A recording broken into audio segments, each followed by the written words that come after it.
My name's Andrew Popplestone. I'm creative director at Territory Studio in London. We're a multidisciplinary studio, and we do a lot of work in film predominantly, but also TV, brand commercials, experiential, cultural and future tech projects.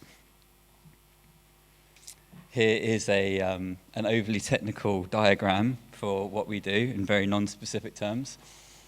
We like to think that we're kind of at the intersection of story, technology, and design. And we have a really wonderfully talented team of around about 70 to 80 artists, designers, producers, coders, everything in between, that work across motion graphics and visual effects for film. And as Owen said, we're lucky enough to have worked on Prometheus, Guardians of the Galaxy, Ex Machina, The Martian, Ghost in the Shell, Blade Runner, and recently Ready Player One. But what I'm going to talk to you about a little bit more is Blade Runner 2049 and the work that we did on it.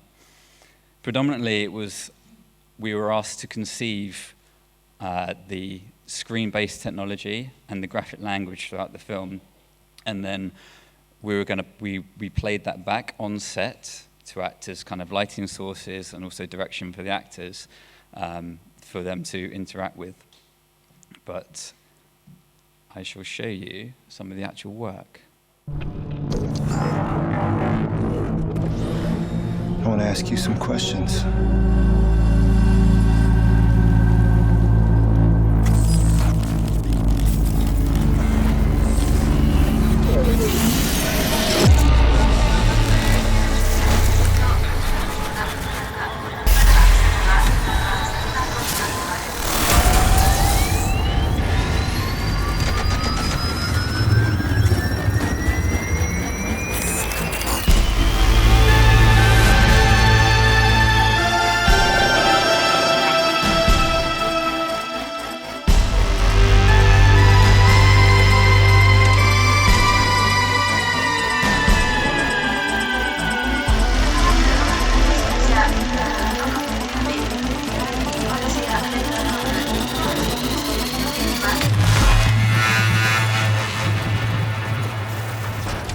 Checking in on an old serial number. That's gonna be tough.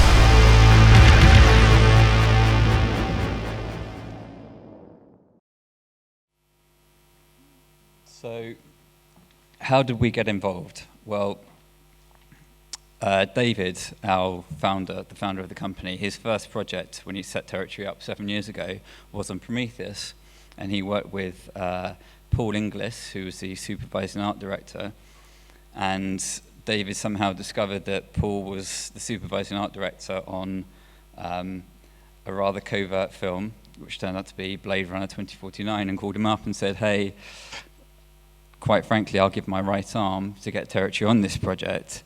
And lo and behold, 2 weeks later, we were flying out to Budapest to go and get a brief. And it was a rather interesting experience because kind of we got to set and we were ushered into this huge room with this massive table, and we didn't really have any information. We had very little idea of the kind of work we were going to be doing and who we were going to be even talking to. Paul walked in, then the production designer, Denis walked in, then Denis Villeneuve, the director, walked in, then a whole bunch of the visual effects guys, the post-soups, the producers and the executive producers all walked in, about 20 pretty influential people, all in all. And they kind of just turned to us and said, right, off you go. And luckily, I had a few mood boards up my sleeve, which I'll show you. But top tip, always have some reference imagery, always. Or be prepared to think very, very quickly. So at this point, the brief was extremely broad, and Denis, he's just the most wonderful, passionate person, and he spent the whole time kind of just trying to help us understand the context of the film and his vision of the film. You know, this Blade Runner 2049 it's in the same universe as the previous film, but it's 30 years later, and it's slightly diverted somewhat because of this cataclysmic event. And what's happened is that all of the digital technology has been wiped out. And so what he said to us was, right, we're in this world which the technology is completely different. It's not digital based. What is it, right? We're in a bleak dystopian universe. And that was ultimately his brief.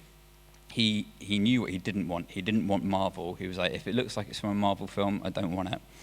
But that was his challenge, you know. He wanted to see something that hadn't been done before, which is great, but it's hard at the same time. So here's some of the mood boards that we luckily had and started to talk through with him. And the things that he really responded to was anything which was one sort of kind of super lo-fi, nothing that looked slick or high tech, anything that was quite organic. You know, this one here was, you know, bioluminescent stuff. He loved it because it was just pretty abstract, pretty organic, which is what this world is. You know, it's kind of grubby, and again, it's got this kind of physical, tangible feeling, like this microfiche stuff.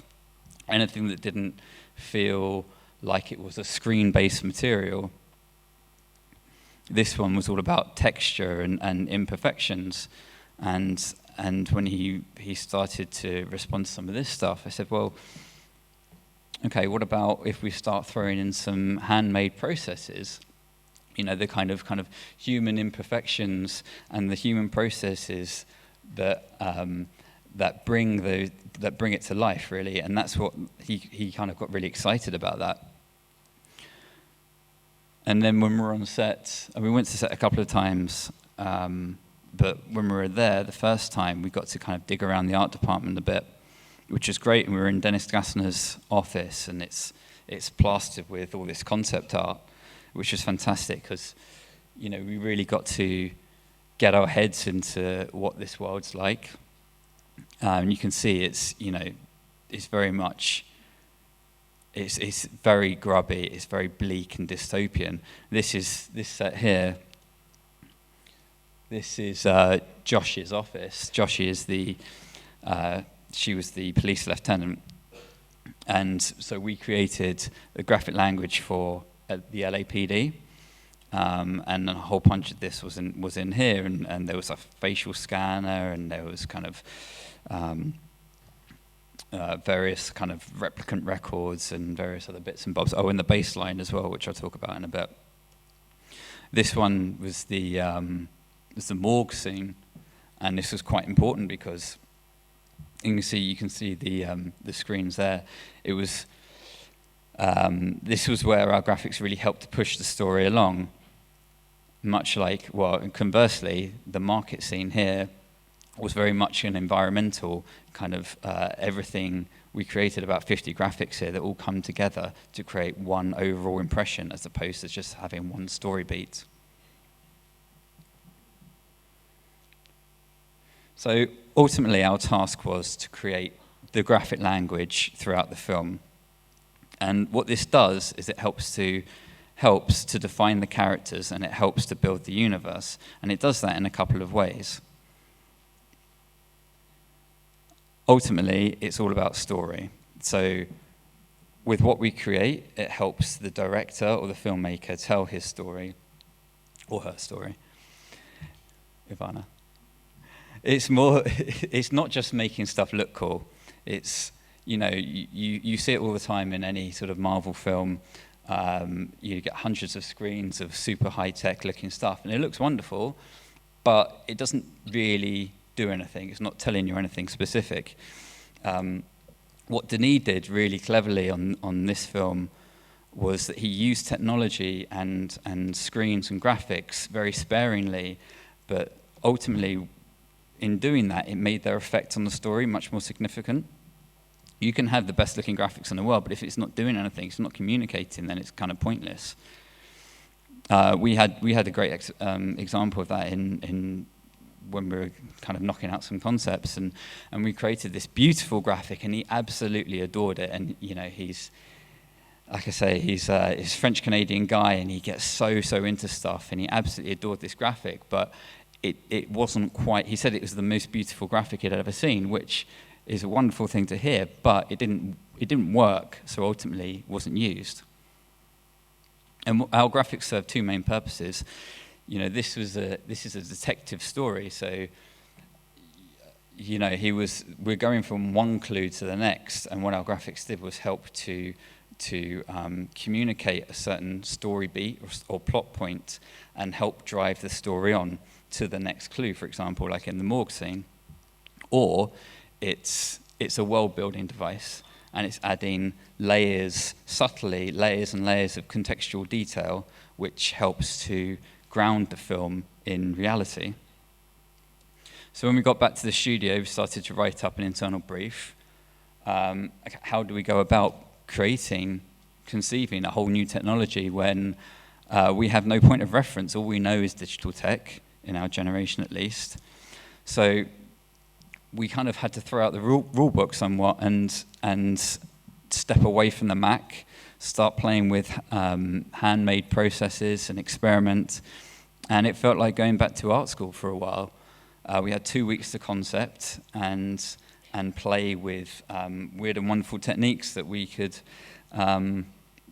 create this kind of organic, abstract, kind of handmade, lo-fi feel. And here's some of the process work.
So one of the things some of the guys did to experiment was to play with macro photography with fruit and vegetables and various other weird and wonderful things. We actually had a pig's head in the fridge at one point because Peter decided that would be a fun thing to photograph.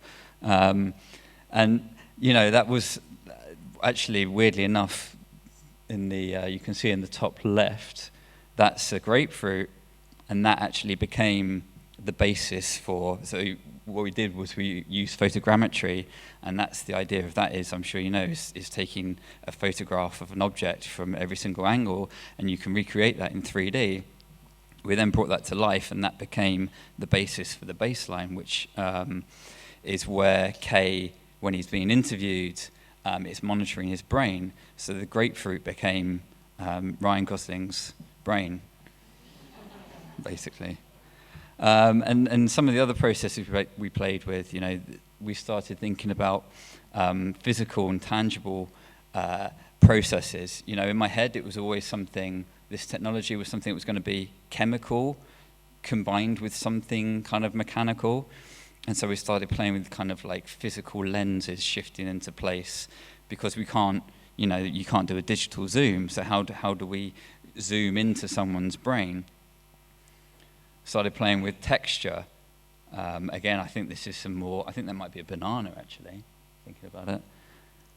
And this is where the grapefruit came into action.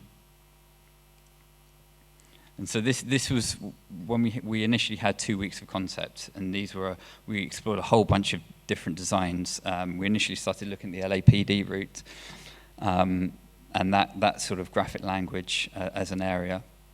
And this stuff here, even though I thought it was lovely, it started to get a little bit too high tech, and we started to have to rein it in again. And likewise here as well. This is some stuff for the morgue sequence. Again, it's like the lens is shifting into place, and here what we were doing is we had to tell quite a complicated sequence of events where they're analyzing this bone, and they're kind of moving around it in 3D to find, and they find this replicant's DNA code on it. These were some designs which were kind of inspired by the microfiche vibe, so very lo-fi, non-reflective materials. I really loved this, and Denis really loved this the yellow stuff, but ultimately we moved away from that. Again, it's very, very abstract. You kind of get this sense that there's, maybe there's some sort of chemical behind it, or there's some sort of depth to it, but it's still quite tangible at the same time. Playing a lot with texture and process, so printing things out, scrunching them up, drawing into them, scanning them back in, reprinting, and then just using those textures and those layers, taking them back into the CG and applying those human elements, those human imperfections, to create this kind of imperfect technology. And then once we started to develop these concepts and talk them through with Denis, we started to define certain rules for each area. So LAPD was much more grungy and broken, slightly dilapidated. It was much more colorful at the same time. Whereas the Wallace tech, which is, he was the Neander Wallace is the baddie, and he's got this kind of the super high level technology in the world, whereas everyone else, it's all pretty lo-fi. But his stuff is all very cold and inhuman by contrast, or dehumanized. And it's very stark, black and white, just fine lines, very, very minimal, very purposeful. This is the interior case spinner. And this is kind of how we'd get a brief from the art department as to the layout of things, how do they work, how does this machine work. We had to take a lot of inspiration from airplane functionality. Again, it's all very, it was very colorful. So the opening sequence of the film, it's Kay flying to go to Sapper Norton's farm, and it's kind of essentially a dust bowl, and it's bleak and it's quite desaturated. And initially we had this kind of bright yellow vibe going on, or rather it was kind of a golden vibe. And Denis said, no, I need color. I need, you need to bring some vibrancy into this thing. And all of a sudden these screens became the pops of color, and they became light sources as well. And Roger Deakins used them as light sources. Here are some more designs for the LAPD. Again, very, very grubby, tangible. It was all, the idea that it was all going to be handwritten.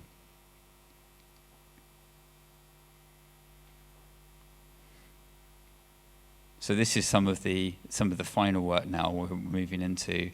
When I was talking about Josh's office, this is the LAPD facial recognition scanner, and there's a scene in the film where Love, who's the kind of the baddie assassin, goes to Joshi and is demanding to find Kay. When Joshi refuses, she kills her and uses her her face, to break into her own computer system. And I was talking to a guy at Engadget. Engadget's a tech magazine in the States, and he was telling me about when he actually saw the first time he saw the screening of the film. And I think it was a bunch of tech people, and at that scene there was kind of a ripple of laughter going through the audience because the iPhone 8 or whatever it was has just come out, and it's got the facial or the retina scan as a security login, and it just shows how prophetic this was, and also how useless the retina scan is. And this is the Wallace limo. So as you can see, by contrast to the LAPD stuff, this stuff is completely slick, completely clean, very austere and cold, which one reflects the company, but also reflects the character at the same time. So again, it helps to add extra layers of theme and context to not just Wallace as an entity, but Wallace as a human, as a character. And that is that.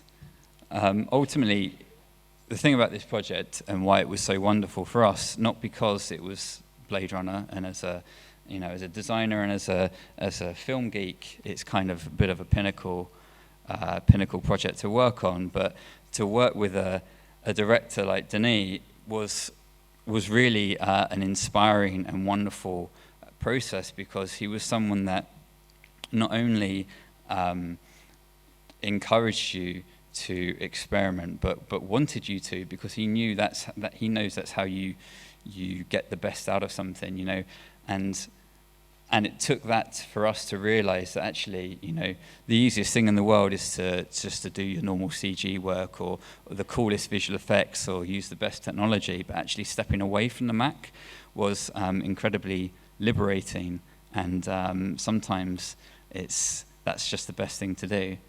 So yeah, that's it. Thank you.